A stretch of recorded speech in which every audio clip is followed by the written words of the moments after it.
Part 3, The Enigma. Okay, here we are. Now we get into the main stuff. The Enigma takes place on the same continent as Fallen Idols and pretty much happens in tandem with Fallen Idols. It follows a singular character that we'll name Jeff for now, because again, I don't have his real name yet. Jeff is a guy, and coincidentally, he's the brother of John, the guy in Fallen Idols who isn't the main character, but exists and is also doing stuff. Oh, and by the way, this is technically part 1 of the full story if I haven't mentioned that already. Also, there's a re-release for this album that's coming out very soon. You'll love it if you've heard the Enigma already. More on that soon, but I'm super stoked for that. And I may have just given away a big spoiler of what's next for the band's future. Don't tell anyone. You got that?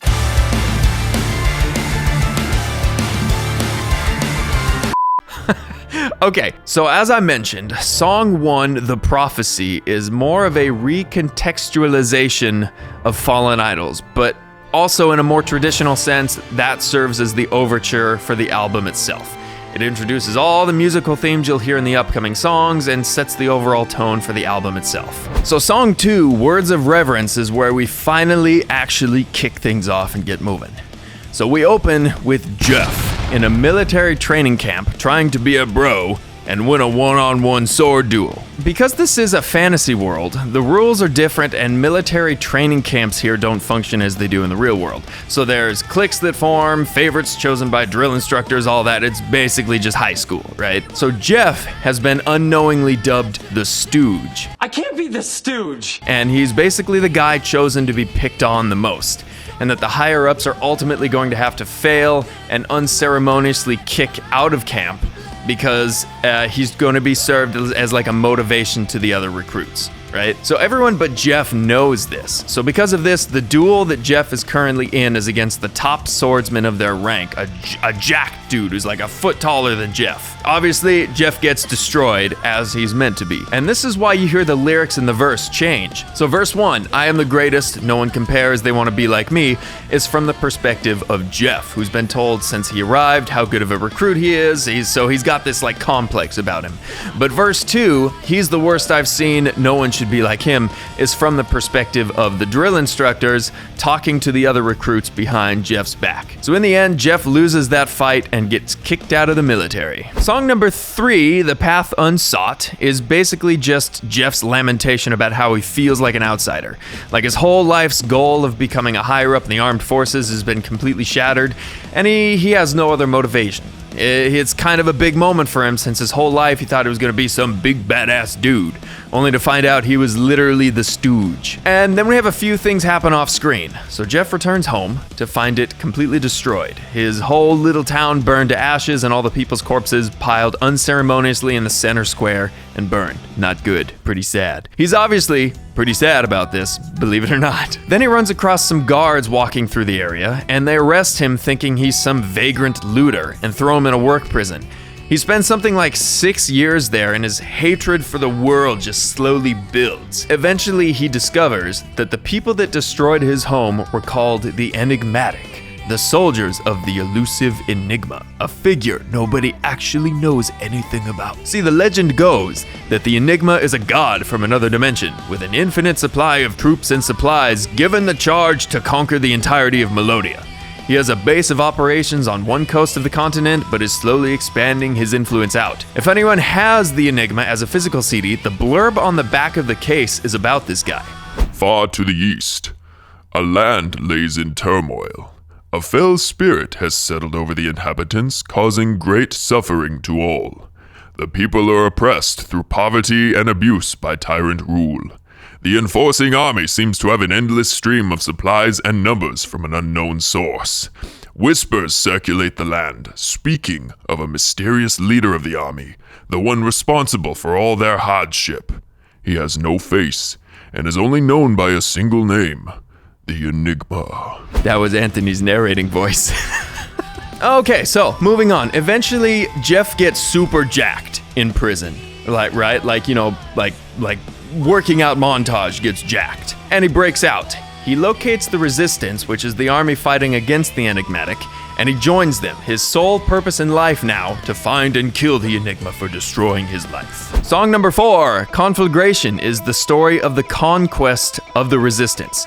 So at this point, about half the continent is under control of the Enigmatic, and the other half remains free. The Resistance goes around to the free cities, recruiting and building their armies, then invades and pushes back the influence of the Enigma. It basically looks like a giant risk board, and Conflagration is the story of how the Resistance pushes in and surrounds the home base of the Enigma. The song concludes with the army approaching the Enigma's final base. It's like the last stronghold, like the one more fight before it's over thing. Hang on, let me switch into epic narrator mode for the end of this. As the ever-victorious army approaches the last stronghold of the Enigmatic, a fog rises from the ground and blankets the land. It seems to only linger for mere moments, but when the fog clears, the Resistance find themselves surrounded by enigmatic soldiers. This does not bode well for our heroes. The battle commences, and the Resistance fights valiantly, but they are surrounded on all sides and cannot sustain for long. In a desperate attempt, the army decides to charge straight for the stronghold city itself, hoping that through sheer force of will and adrenaline, they will break through that part of the line of the Enigmatic and be able to retreat to the stronghold, potentially using it to prevent them from being flanked once again. Jeff is among the charging army, and despite all odds, Jeff is one of only about 20 soldiers who break the line. The rest either killed or captured. The 20 survivors are taken captive as they cannot hold their own against the army that's now turned to face them. They're taken to the stronghold, assumed to be the leaders of the army, for trial and execution. I'm such a nerd. Okay, here we go. So song 5 and 6, Affair of Honor and Crimson Uproar, kind of go hand in hand here. If we go backwards, so Crimson Uproar serves a couple purposes. The first one is as another overture detailing what's already happened. See, the people in this continent, the continent of Melodia, will eventually go on to describe this resistance to the Enigma as the Crimson Uproar. So this song is fitting in recapping everything that's happened. And its other purpose is to be the finale of the conflict, begun in Conflagration and continued in Affair of Honor and then ended in Crimson Uproar. So as I just said, Affair of Honor is the continuation and kind of the conclusion to that like resistance campaign thing. Jeff and the army leaders are taken in chains to a palace, and there they finally meet the Enigma. He does the typical big bad guy monologuing and then just randomly kills 2 of the army leaders, which are 2 of Jeff's close friends. Obviously, at this point, Jeff is super pissed, and he's laying his eyes on the Enigma for the first time. This is the guy he's on the vendetta to kill, and he's mad. So Jeff does what Jeff does, and he pulls a Chad move and challenges the Enigma to an Agni Kai, which, surprisingly, the Enigma agrees to.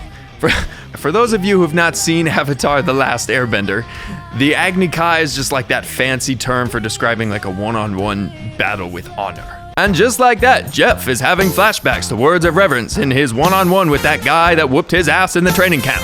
Is this his redemption time? Like that was my Dragon Ball Z narrator impression. We're just going all out with the voices today.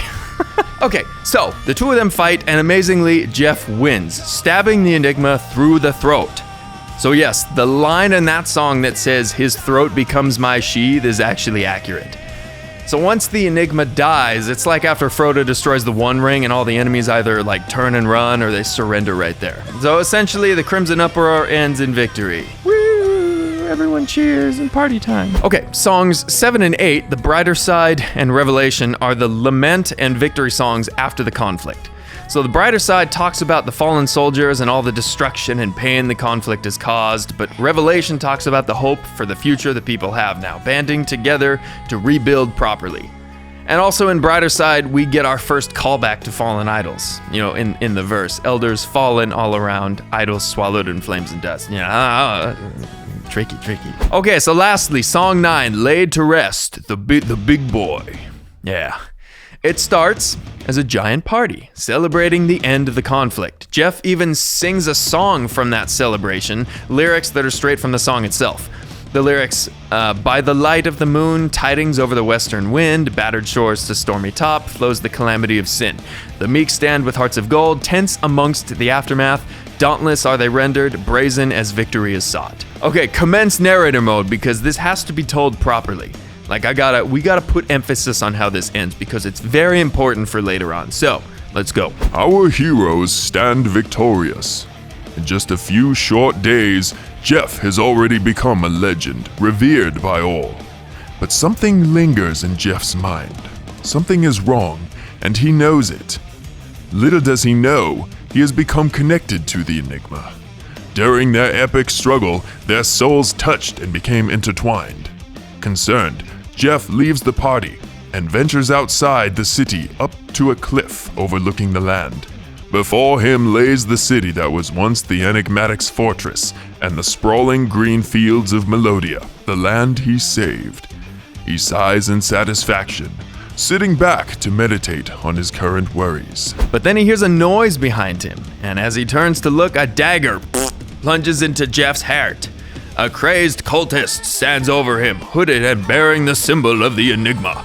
The cultist pulls the knife and presses a cloth into the wound briefly, then removes it and runs off.